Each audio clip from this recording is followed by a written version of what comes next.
Hi, I'm a local hippie, and today we're going to be talking about My Demon Hunter by Aurora Asher. Let's get into it. So, basically, I rated this one 3 stars. Um, it's basically about a demon hunter. So he's the demon hunter from the first book, My Funny Demon Valentine, who is hunting the hero Ashmedai and his 3 brothers, Meph, Rom, and Belial, because they escaped from hell. He is a demon, but he's a special kind of demon. He is a tracker demon, and he is the best at it. Uh, he is hunting for them, and it's not like a huge part of the story of My Funny Valentine. He actually kind of drops in towards the end, like more significantly, but we do meet him in the first book. His name is Mist. I don't know how to pronounce his whole name. I'll put it up on the screen so you can sound that ish out if you want to. if you want. If you want. But I just called him Mist, which is his actual nickname and how everybody addresses him in the story. So we meet him at the end of My Funny Demon Valentine. He ends up staying in the hero's apartment after he like crashes in there and literally fights the hero. And then, oh, these are spoilers for My Funny Demon Valentine. So I probably should have said that. I'm gonna put it on the screen, but yeah. Um I'll put a ticket for when spoilers end for My Funny Demon Valentine, just in case anybody ever wants to read it. But he ends up fighting Ashmedai and like leaving. They like destroy her apartment, break the windows. It's crazy as fuck. It's crazy as hell.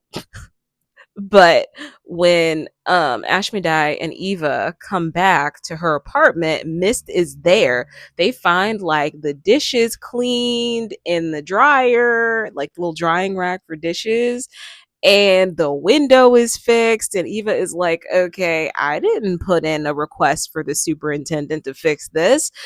What's going on? So Miss comes like walking out of her bedroom and and we meet him, and we're I was completely endeared by him, even though we only met with him for like a few pages, and it was really him trying to strike a deal with the 4 brothers, so that um they can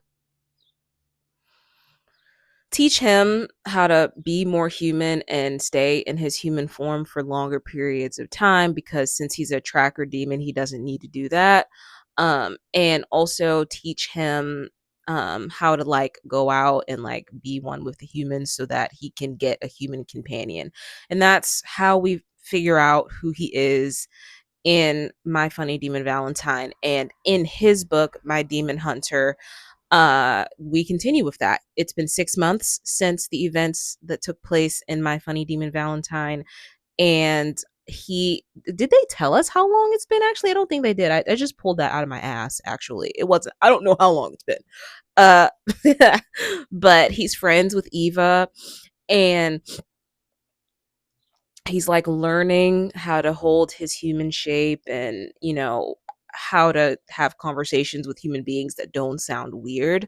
um and he meets Lily when he goes on a store run for Eva, and from there the romance kind of begins, and it is a struggle for him to figure out how he can stay on Earth um without being summoned back to hell, because he he has a job to do basically, and he's trying to stay away from that for as long as he possibly can, and it doesn't really end up working out in his favor.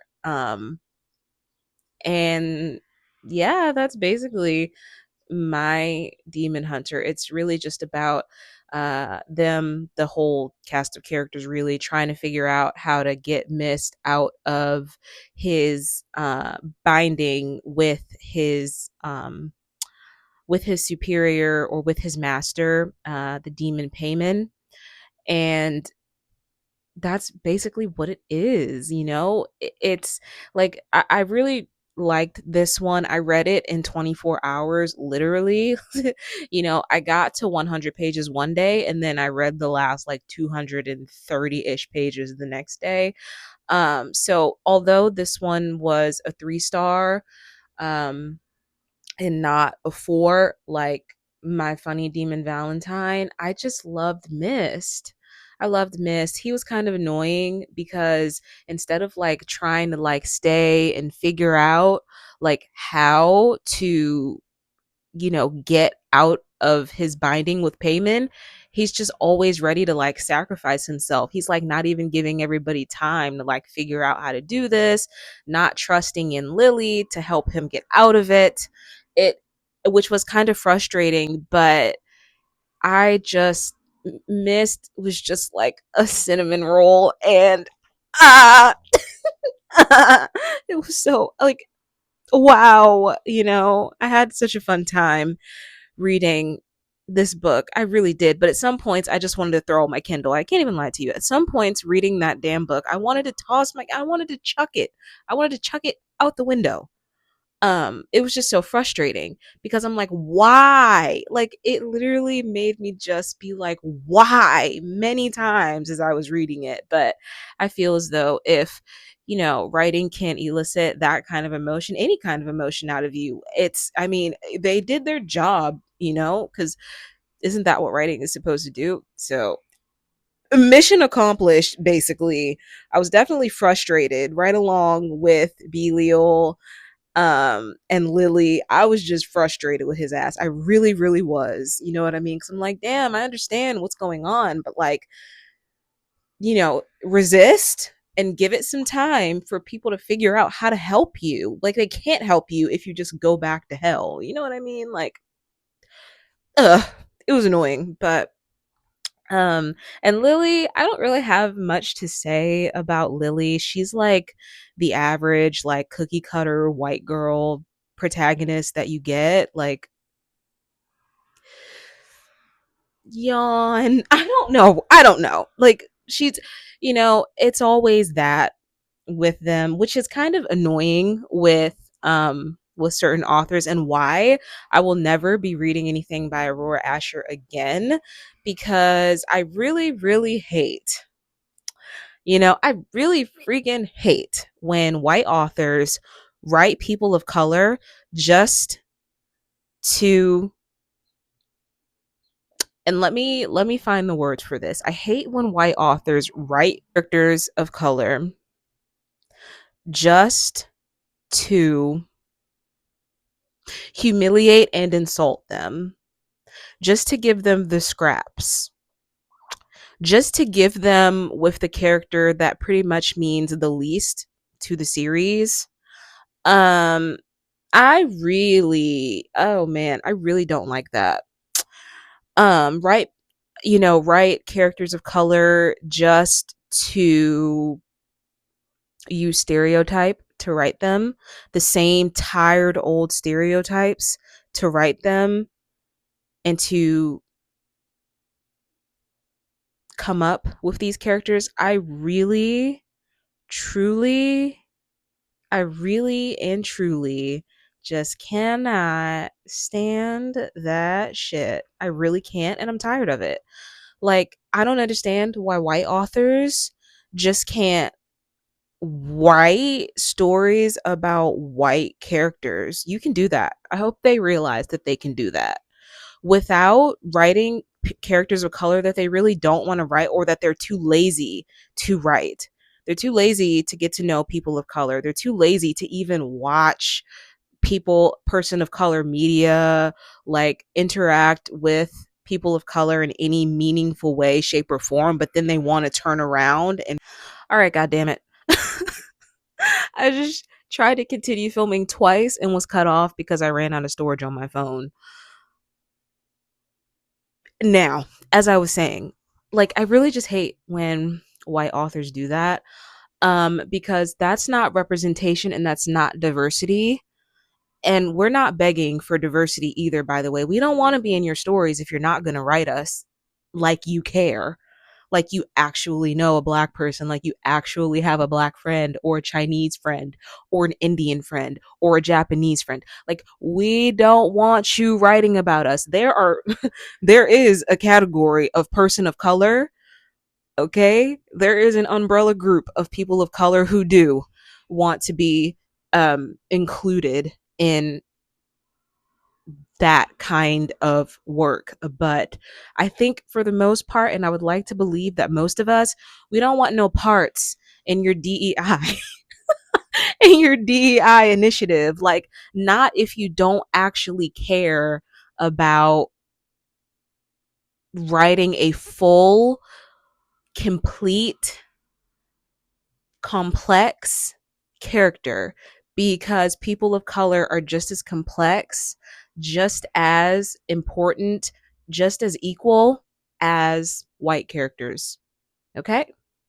So, yes, person of color characters can be snarky, they can be tough, they can be mean, they can be rude, but they can also be funny. They can also be beautiful. They can also be intelligent. Hell, they could be all of those things at once because there are many characters on the other side, white characters, who they can write with all these attributes and more, just like overloading these white characters with all these good attributes and adjectives that you could apply to them, where we only get to be a monolith, a stereotypical one at that. Like, that's annoying.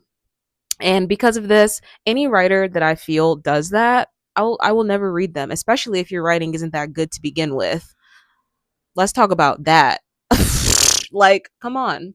So, yeah, that was a digression, and I'm not mad that I went on it. So, anyway, yeah, that was uh freaking My Demon Hunter, which for what it was, I enjoyed it. I can't take back that I read it, but if I could, you bet your ass that I would, but I can't. So it is what it is.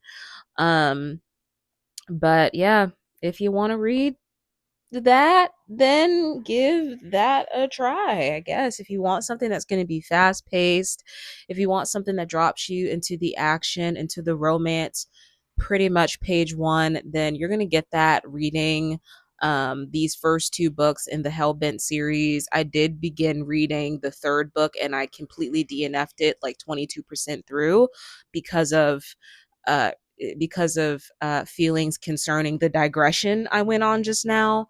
Um, so yeah, yeah, you know. And I want to say this one more time: when white authors choose to write characters that are POC and they don't give them the dignity, the respect, the complexity that they do their white characters, that is not diversity, equality, and inclusion, or whatever DEI stands for. That's actually exploitation. And with that, I hope you have a good day. I hope you have a good evening, and I hope you read a good book. And I'll see you when I see you. Bye.